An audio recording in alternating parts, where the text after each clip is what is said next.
ভাই এরকমের আড্ডা প্রতিদিন চাই। আচ্ছা। বউ প্রেম পড়া সব বাদ। একদম ভাই, আজ থেকে এই জায়গাটা আমাদের হেডকোয়ার্টার। ठीक है। আহ এরকমের শান্তিশালার গার্লফ্রেন্ডের কলেও নাই। क्योंकि तुम ही हो, अब तुम ही हो। কিরে ভাই, কল ধরিস না কেন?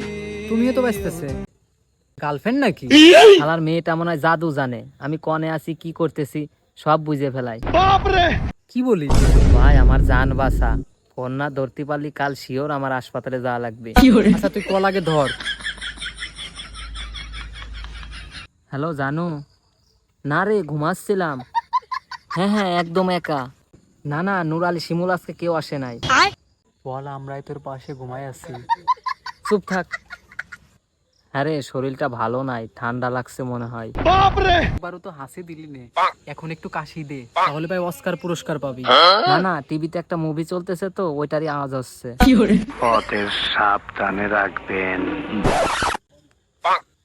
না না ওইটা পাশের ফ্ল্যাটে। হ্যাঁ হ্যাঁ আমি চুপচাপ আছি। বাইরে এই একটা ফোনে আমি পুরো থিয়েটার করলাম। অভিনয়টা ভাই দারুণ হইছে, তোর তো অস্কার পুরস্কার পাওয়া উচিত।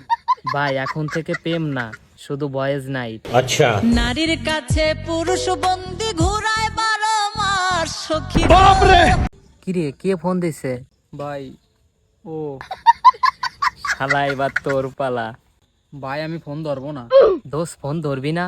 ও কিন্তু বলছিল আজকে ফোন না ধরলে ব্রেকআপ। মা গো, ভাই আড্ডা টাড্ডা ভুলে যাও। দূর, ফোন দিলি ফোন সাইলেন্ট মুডে রাখবো। নারীর কাছে পুরুষ বন্দি ঘুরায়। শালা প্রেম করছিলাম শান্তির জন্য, আর পালাম টেনশন।